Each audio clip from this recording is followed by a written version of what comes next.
Welcome to Chatterbox. We're here with a special guest, Ian Napa. I got my co-host as well. Yeah, my name's Daniel Wallace. Yeah. And I got Maurice. Fontilio, Procurement Category Manager. I think Yeah. we should all give ourselves a nice round of applause. Yeah,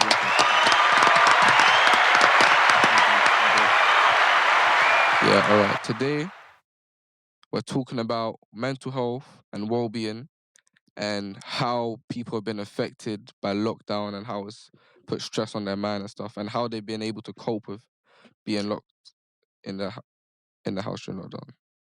Yes. So, Ian Napa here, 2-time British and European champion. Just introduce yourself and a bit about yourself, please. Yes, my name's Ian Napa, 2-time British and European champion, and started off boxing at the age of 14. Didn't really take it serious, but as time went on, I got successful. I just went on to turn professional and just lived my dream. Okay. And Maurice, say a bit about yourself. I've always been in facilities maintenance. I went in contracts to look after buildings like Canary Wharf. Been in it for about 27 years. Worked myself from a help desk all the way up to management position. Okay. All right, so we're going to get a bit onto the exercise thing, and so how the exercise can benefit your mental health and keep you on a good well-being and keeping it straight and narrow. So first I want to start off Napa, Mr. Ian Napa, because you're a boxer. So 100%. One thing, I mean, even just before lockdown and everything, just in general, my life in general, without exercise, I find it just affects my mental being in general, without even just the lockdown. So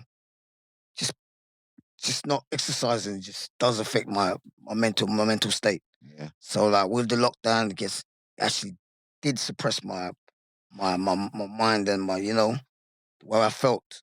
So in the day now, I just started jogging, not having the gym. But after a while, the jogging just I got bored of it. So what sort of benefits, from exercising for you, when you exercise, what sort of benefits did you get from it? You see, when I exercise, sometimes it's a funny situation, because I wake up in the morning just in a bad mood. And as soon as I go jogging and I come back and I've sweated a lot and burn out those endorphins, and I feel good after, and I think to myself, what was I angry about? Okay. It's just how it works. Okay. So Maurice, I'll come to you quickly. You on a lockdown, how was exercising? Are you exercising, man? First of all, no, do you exercise? I mean, I stopped exercising when I left secondary school. So you had all that regime, then that the process that you have to do within secondary school. So how you still look good like that? Well, that's it. I walk a lot. I'm an impatient person, so I don't drive. I take the London transport. If the bus ain't there, I'm walking, and I don't wait for that. So, and I always walk as far as possible. It doesn't matter to me. I walk from my house to work, and I do that on a regular basis anyway. Wow. All right.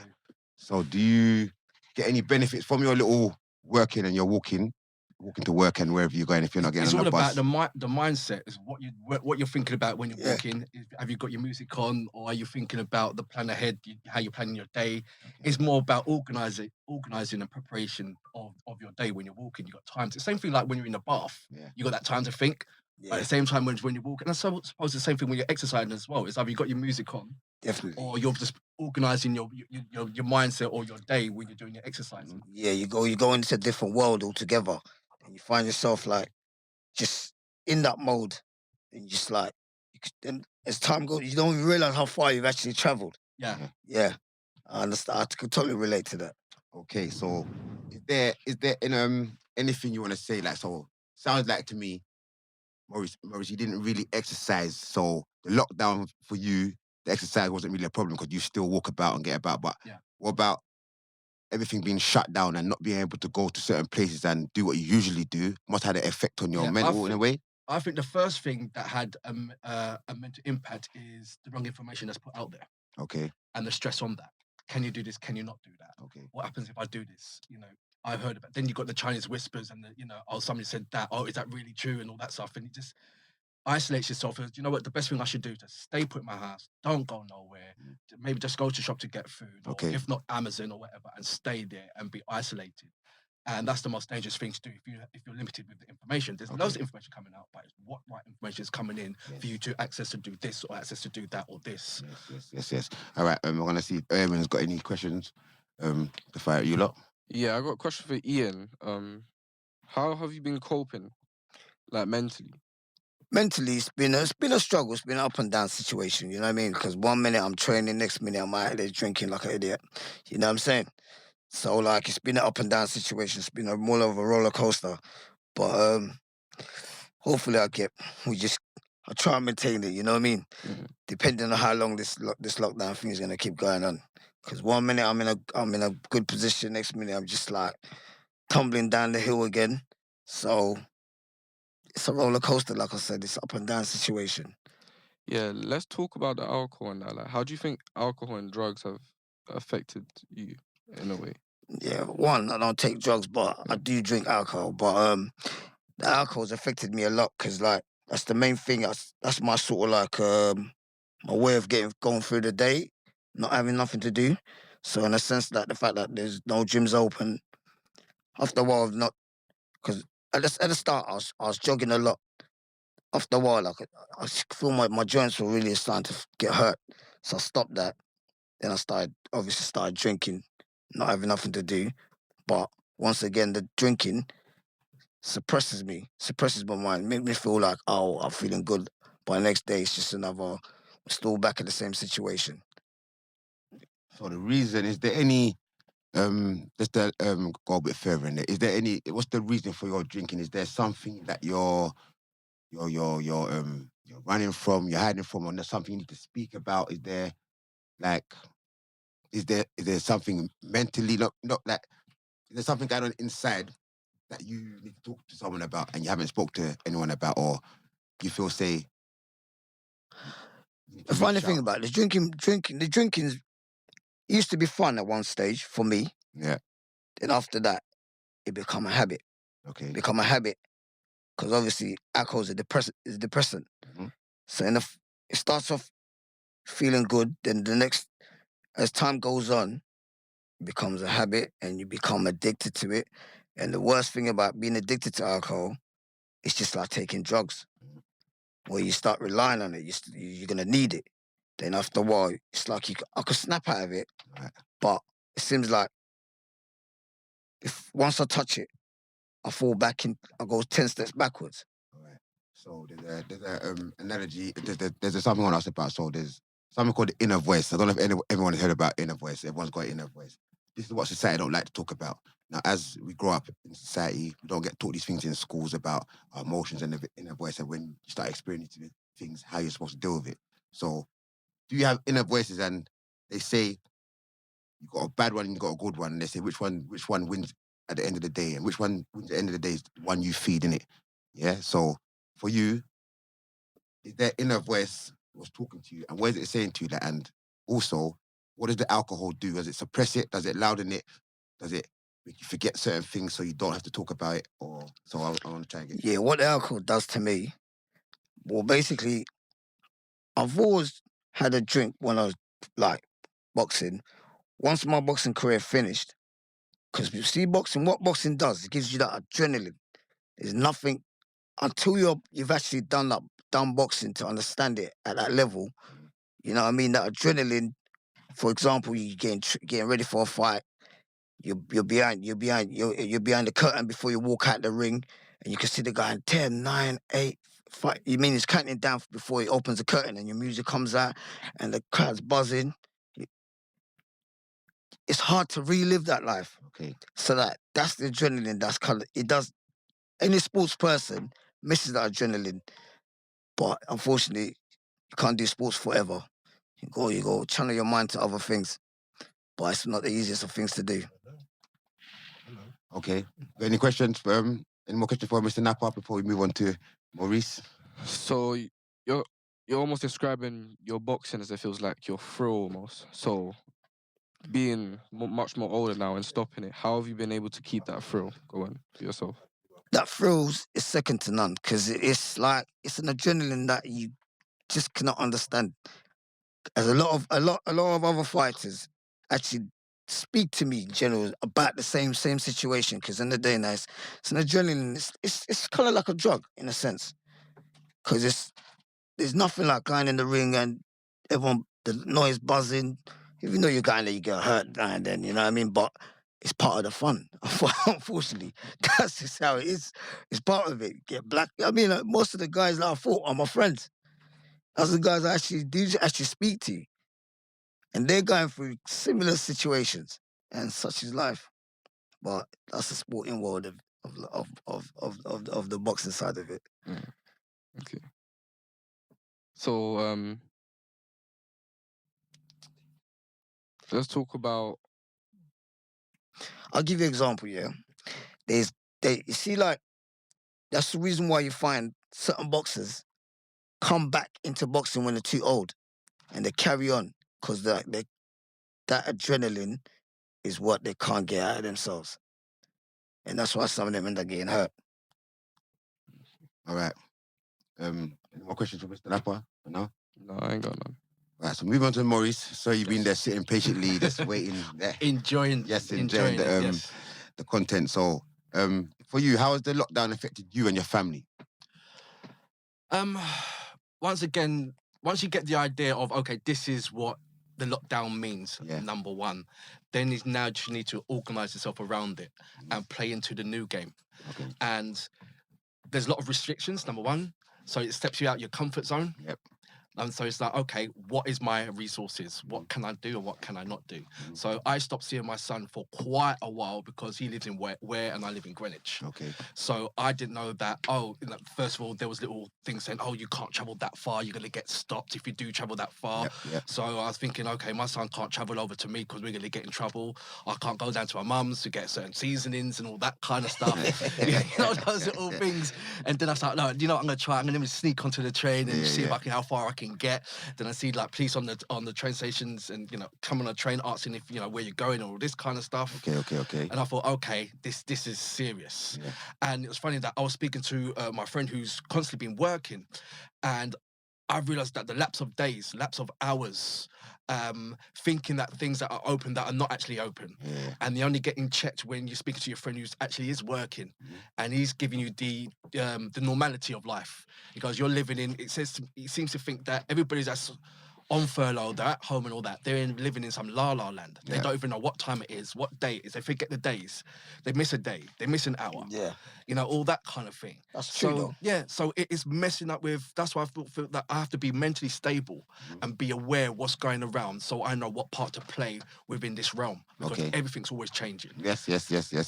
All right, so...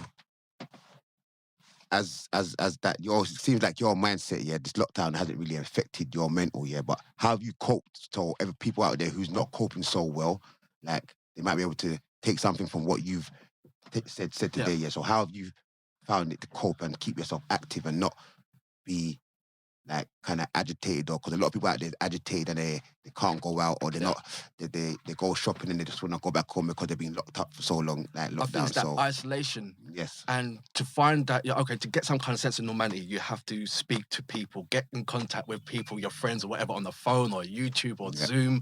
We have loads of Zoom meetings with your family just to say, right, okay, I do exist, because without that, you don't exist. Kind of, you sort of like in a pigeonhole, like I said, you're hard to communicate with that person. You can't just go around and check that person. So you tend to find then all the people around you sort of like shrink. Then you realise, okay, these are the people that I really check for, and these are people that really phone me. So you realise that your phone's not ringing as often, as frequently as it normally does. Okay. So now you have to make the, to go out there and make that extra effort to make that phone call. And so then it puts things into perspective. Okay. Then you're changing your own schedule again. Yeah. So all the things that, like I said, all the things that you're doing that you needed communication with, physical communication, you have to throw that out the way, at the window now, and say, right, okay, what do I have now? And it leaves you in a kind of, this is when now you're kind of being vulnerable to get addicted to whatever. Because it only takes 14 days to get addicted to anything. That is right. That's, so that's what they say, but if you're strong-willed and strong-minded, No, I'm talking about as in going to the gym or eating packet crisp or some whatever. Say 30, some say it's 30. Yeah, okay, we say 14 I say to 30 days. 30 days. Habit, right? Anything can do it. Yeah, so it's easy to get addicted to something that you wouldn't even intend to pay attention to in the first place, because you've got that time and space on your hands Mhm. because they've just catch you with that. So what are you gonna do your 4 hours now? Mhm. Oh well, I don't know. I'm gonna watch Netflix. Mm. The next thing you know, you're addicted to Netflix. Yeah. How many people are addicted to Netflix right now? I am. Right. So I had to sort of like think out of the box, think, right, I've got to keep my brain active. Don't do the things that everybody else is doing. Because when it comes to lockdown coming down, you're going to be addicted still to Netflix and you can't go back into the social world to get the jobs done. So you've got to get ahead of your game. So when everything starts, I want to be jumping ready and say, right, I'm in it. So I'm going to be running a whole way, everybody kind of jogging and sort of like find out what's going on. Is it okay or not? No, I'm ready. Yeah.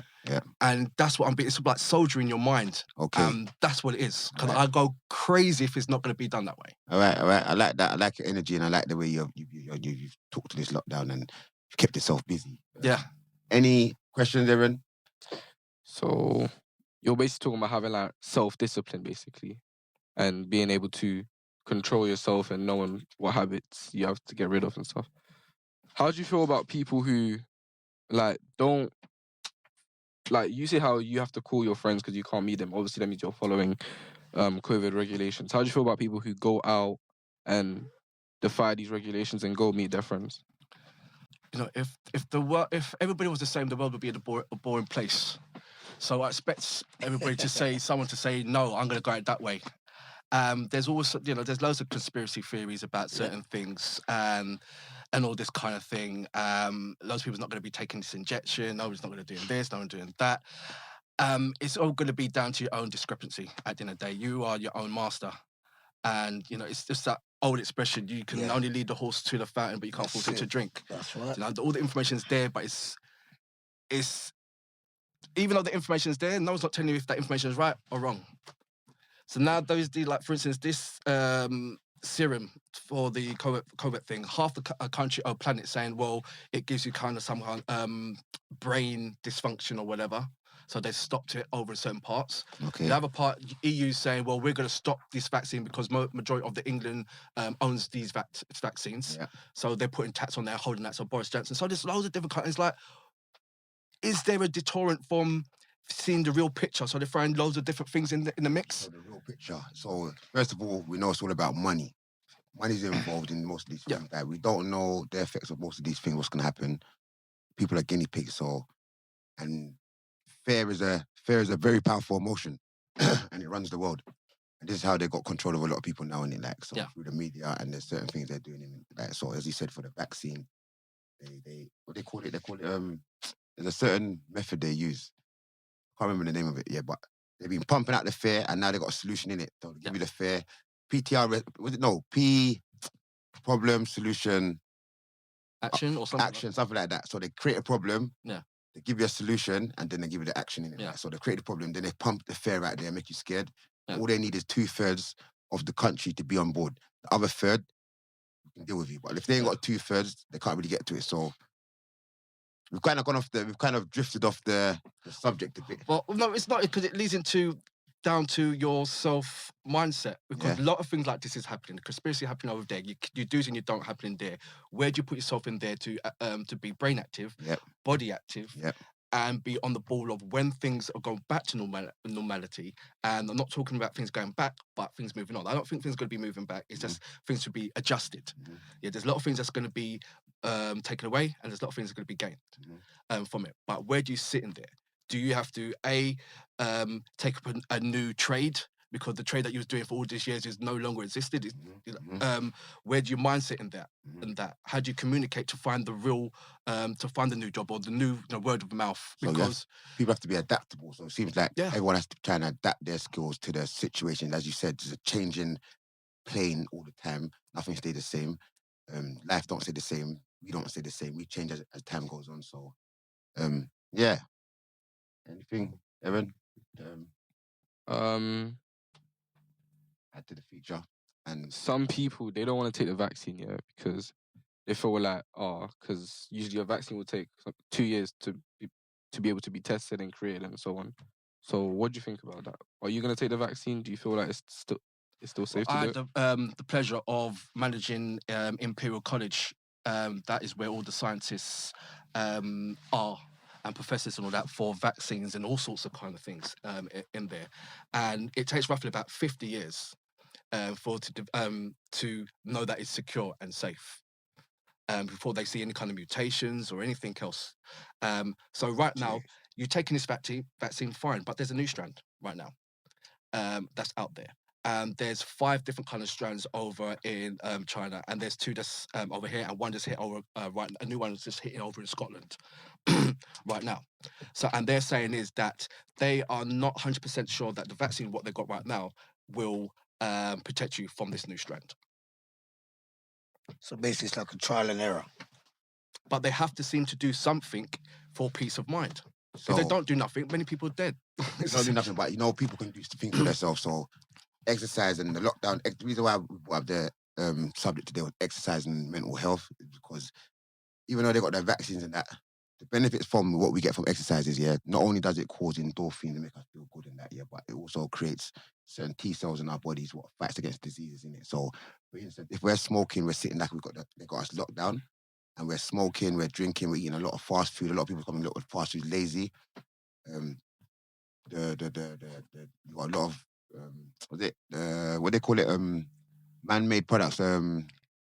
What's the word I'm looking for? No, for the like sausages, or what's the word I'm looking for? I'm looking for a word. Oh man, what's the man-made? What's man-made? Like corn, the mushrooms. Yeah, what's the produce? No, it's a product. Yeah, it's a product anyway. Yeah, but you go through the process. That's it. Process meat. Right. Yeah, the process. You go for a process, and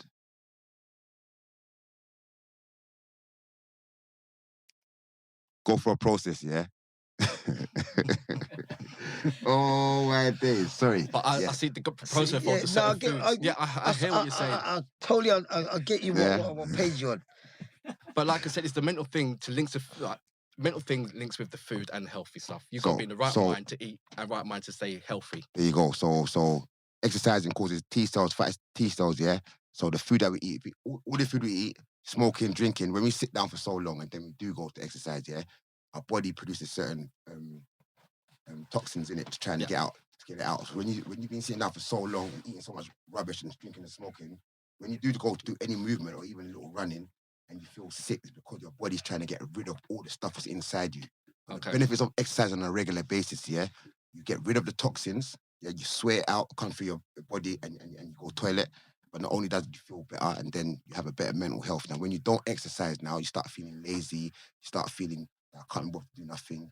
And now the way society's set up, you can Uber eat, you can have Lexa to do this, Lexa to do that, and it's designed to make you lazy and make your brain lazy. Like you said, Netflix, you get used to these things, and you don't want to read books no more. You don't want to do nothing. So staying on top of things with exercise, it leads into your mental health, and that can lead into your well-being, and then lead into a healthy lifestyle in it. So the benefits of exercise is not just for exercise to get strong and that, it's for your well-being. And then if you're feeling good and you go to work and you're feeling good, people pick up on your energy, and then you can pass it on, and then you get like a wave going on. So that was the point I was just trying to... It's almost like a hidden segregation between the people that want to do and the people that don't want to do a certain level. Because, the people that do the exercising, stereotypingly, is like middle-class people to lower-level middle-class people. Okay. And they're saying the people that don't do the exercising, like people that's on the job jobs centres and all that stuff, they're not going to do the exercises. So right about now, this...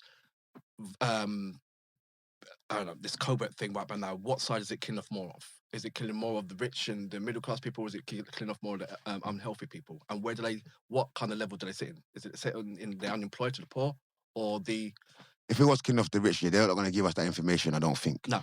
Yeah, because they're going to, again, fear is a powerful thing to keep people down, keep them scared in it. If people are fearless, then they're not really going to listen to the government and that. But if you're scared, they're looking for who's going to help us, and the government they turn to in it. So fear's a big factor in this. Is it majority of they're killing off the unhealthy people, this COVID thing, and the healthy, which is this? What do we think it is? But then who's unhealthy and unhealthy? But if you live your life in a certain lifestyle, live your life in a certain way. Yeah. For me, you can cause COVID or get rid of COVID yourself. You don't need to go to these doctors for them to tell you got COVID or got certain things. Like now, if you're just looking after yourself, doing basic walking, you don't have to do no crazy exercise. You can do walking. You can wake up in the morning, stand up and sit down certain times, walk around your house. Yeah, and those little things will create certain things in your body that fight against exercises. The food that you're eating, try and make it be root. So ginger, your garlics, your limes, your alkaline. You got to balance out the body because a lot of food we eat is acidic. We need to balance it out with the alkaline in it. Like so, these things have a detrimental effects on our health. Like there's things that we eat, like the sweet stuff that we eat, and the particles in the airs. What when we breathe and we can't see. All the sweet stuff, it sticks to us in it.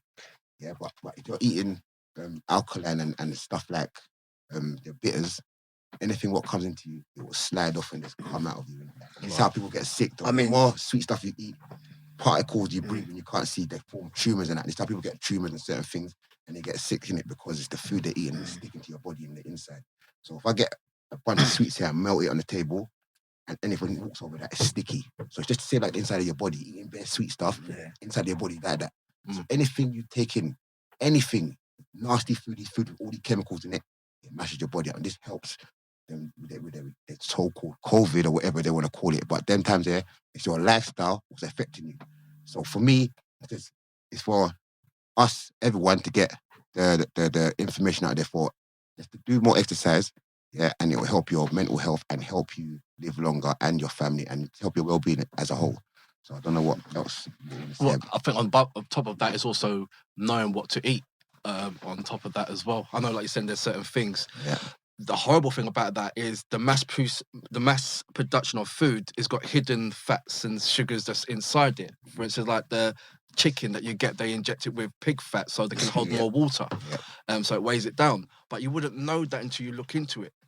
And all these E numbers at the back of fizzy drinks. If you don't know what the E numbers are, then it's like you're drinking something that says 0 sugar, but the E numbers tell you that's whole heap of sugar in there.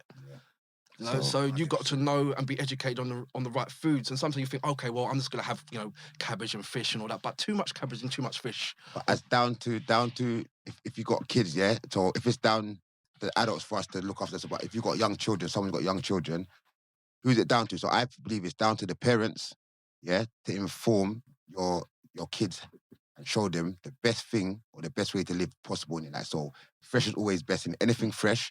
Is always better than anything in the packet in it. Yeah. So Erwan, co-host, been over there, kind of quiet, man. Got anything to say? I've been thinking. I wanted to go back onto the topic about when we were talking about addiction, how it can apply to like Netflix as well. People being addicted to Netflix, and it's actually all about your brain. Like it's just about your primal side. Like your primal side is where people, they tend to stick to habits, like your primal is where your drive is, your instinct.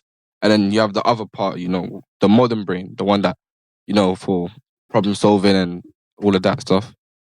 And then also people need to realize that to get out of this, there's like a cycle. There's motivation, inspiration, and action. People think you need to be motivated, then inspired to take action. But it's an endless loop of both ways. So you can take action, be inspired, and then have your motivation there.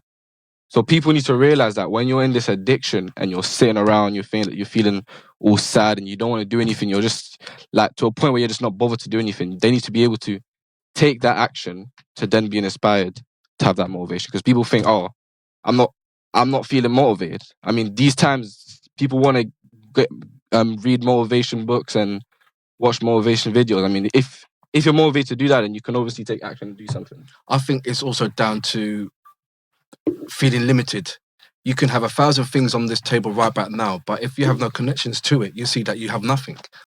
So it's one of those things of setting like I said before, in this lockdown, there's a lot of things that's taken away where you feel that you was addicted to. Now they've taken away, like you're in a room with nothing in it, where you used to have your hands doing something, and now you're just patting the walls because you need to do something. Now you're addicted to patting the walls. Good. So it's about the resources around you and finding out how. If you don't find, it depends what you got in your basket, your resources. You could be limited or you can gain loads of it, but it depends on you getting out there and find it. One thing you can't do is sit there and don't do nothing. And say, well, I'm not. There's nothing. I'm used to having strawberries. Now there's no strawberries. What am I gonna do? Nah. Right, so I'm gonna go sleep or whatever. So that's where that's down to your limited mind. You got to go out there and find out there's a banana there, and there's a pineapple there, and there's even a cucumber. But if you're not going to go out there to find it, then you're just going to feel that you're isolated. Yeah, now saying that though, like what I find about on the positive side of it, of the lockdown, was that beforehand I was eating a lot of takeaway. Then obviously with everything shutting down, I started actually cooking more. Actually, you know what I mean? So ever since then, it's been cooking, like literally. What you been And cooking? eating my own food. You know what I mean? I can cook everything. You can cook everything? Absolutely. What's your favourite dish? It depends. It depends. Totally depends. He's making his own juice as well, isn't it? Nah, mate, everything. Making his own juice as well. Yeah, like. Because we were experimenting as well, innit? All during lockdown. Because we were thinking what ways to save. Everybody's thinking on this ways of saving money. You know, it's like that. It's just like, okay, you know, I haven't bought a drink in ages. Yeah. It's because of the iced tea things that you're getting. I was like, yeah, mate, I got loads. Yeah, no, I made it. Yeah. I made He's the making iced tea, the ginger as well. Our own ginger beer. That's it. No, ginger beer was nice though. Yeah, it's what I mean. So but it never lasts overnight. So you do get invented. We have to. Our mindset is to do things, to go forward. We can't just sit there and do nothing. And there's like I said, we are like almost used as guinea pigs. Some people don't know what we're about. So throw this in the mix and see what they're going to do next. You know what I mean? Put a blockade there to see what he's going to do next. And that's almost like the COVID. If it's not the COVID, it's war. If it's not the war, it's something else. But we're always in the mix of it.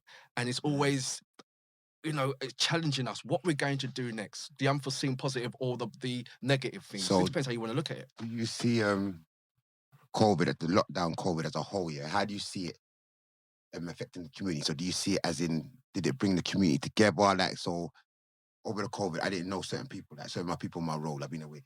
And I've come out and now I know a bit more people because everyone was out and you're a bit more like, how you doing? Like, rare. Or someone, you might have known someone was passed and it's just condolences you're sending out. So do you think COVID, is it for the environment and the community, has it brought it together or divided it more? Have you seen cracks in your community or have you seen it bring it together, strength, as it built it? I see it's a stronger community when there's one race in that community. Okay.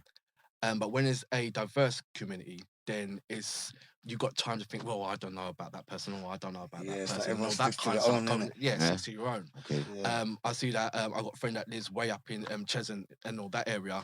And I'm seeing that it's very strong community up there. And they'll sit together.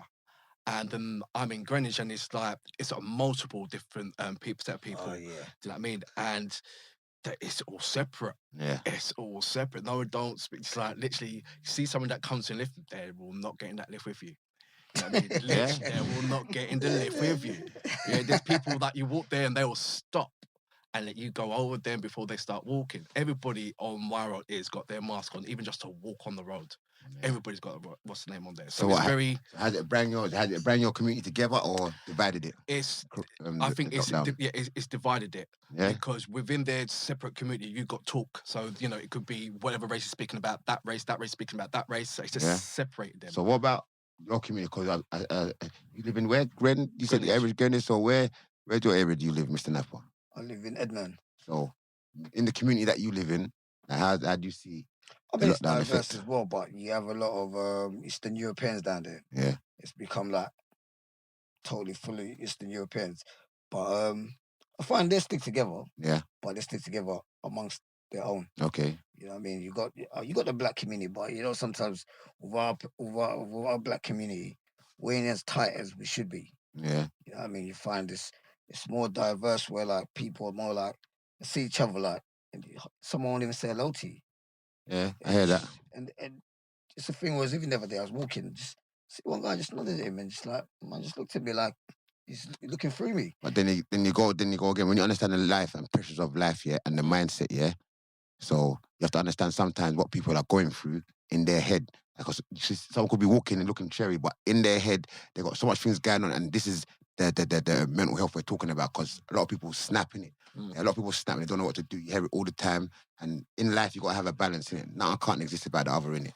Yeah? So, most of the time in life, I don't know, some people are very, very bad in it. And then their balance is, they'll turn a page in it and then they start doing good in it. It's that balance you need in life. Some people are very good. Most of the time in life, you're told to be so good and you're blocking out your other bad side or whatever. And then people do mad things. It comes out one way or another in it. So you have to let it out in one way or another. So, the lockdown has brought the community. For me, I've seen it bring the community together.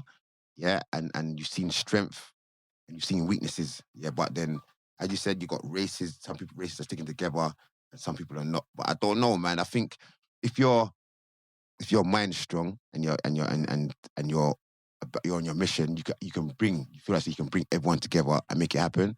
I think that will happen, man. Like regardless of one race being there and next race being there, like take away the color, we're all human. That's like right. we're all beings in it, Yeah. intellectual beings in it. So take away the color, we're all and we can. There might be different levels or whatever and different genetics, but we can come together and make great things happen. Like so, this is my thing: is the lockdown has brought things together, but I think it is also divided and shown a lot of cracks in people's inner lives and outside. People thought their life was a bit perfect, so it's just getting people to train more, exercise more, and look after their mental health and talk more. More talking, and not enough people talk about their problems. This is one of my things. So a lot of people don't talk about the problems and the pressures it can bring. Personally, I've seen more people like, especially down Edmonton. You tend to see a lot of people like. There's a lot of people with mental health down there. Like, especially when you go in the shopping centre, it's absolutely it looks like just a mental home. Yeah. People walking around talking to themselves, and I'm thinking, where are these people coming from? But I realise there's a hospital around the corner, Chase Farm. But what does that mean though? Like, that's what I'm that means they let them out in the daytime. But everyone talks to themselves though. That's what I'm trying to say. So when you see depending how you see the world, the way I see the world, perception, we could all be here, but the way we see things is different in it. Yeah. So I don't believe everyone's mad. Only the next mad person can tell the next person's mad because you see someone walking down the road saying rare. Like, has anyone actually took time to listen to what these people say sometimes? Like, most of the people, they're talking a whole lot of sense, you know? Because the norm is, you run with the crowd, innit? If you're not running with the crowd, you must be talking rubbish, innit? And this is the mindset that everyone's got, innit? Like, and a lot of people are scared to stand on their own, innit? No, one thing about me, I've worked in mental health for 3 years before. So I can see them from miles away. It meant like in that sense of like how I communicate with them. A lot of people like they'll see someone with mental health get on a bus. I don't move from where I'm sitting. What do you mean? Sorry, elaborate on that because everyone has got mental health issues. Everyone in this room's got mental health issues. I don't understand when you see someone come on the bus with mental health issues. You know that they might have lost control a bit more. Like, so basically, everyone. So in a sense, what I mean is, they'll just obviously people will be able to see that and they're like they get frightened, innit? But they don't really. People are scared of what they don't understand. Yeah. So like the fact that I've worked in that environment before, like so I've been around those type of clients. So to me, it's nothing new. Okay. So in that sense, I know how to communicate with most of them. Right. So like, doesn't mean everyone. Just doesn't mean like I'll be able to communicate with every one of them because obviously some are more dangerous than the others. Okay. You understand? So yeah, the thing was like I understand them, but it's just you got to know how to understand them as well. All right. Listen. On that note, there, yeah, we're gonna have to kind of wrap it up because we're coming to the end. Yeah. So, any last words from Maurice and Mr. Napa? You've been great guests on the show here today. Anything you want to put out there or to say out there before we wrap it up? I think this issue is certainly put things into perspective. Okay. I agree. And you have to look at your oneself I think you have to be very selfish, number one. Yeah. In your oneself, because only until you build selfish, then you know what you've got, so you know who and how much you can help and divide that power that you have, or that energy that you have. Yeah. I agree with that. That's very well put, man. Yeah. I don't even know what to say now after he said that. He said that. I don't know what to say now. You know what I mean? Just, all I'm going to say is that everyone's got to try and stay positive, man. Yeah. I mean, this is test of times. Yeah, that's true. That's psychological warfare. Just stay strong. All right. All right. Erwan, anything before we wrap this up? Anything to say? Anything to ask? I mean, it's been a great night, and that's it. Yeah. Well, yeah, man. Nice to have you on the show, and hopefully we can have you back sometime in the future. Give ourselves a round of applause, I reckon.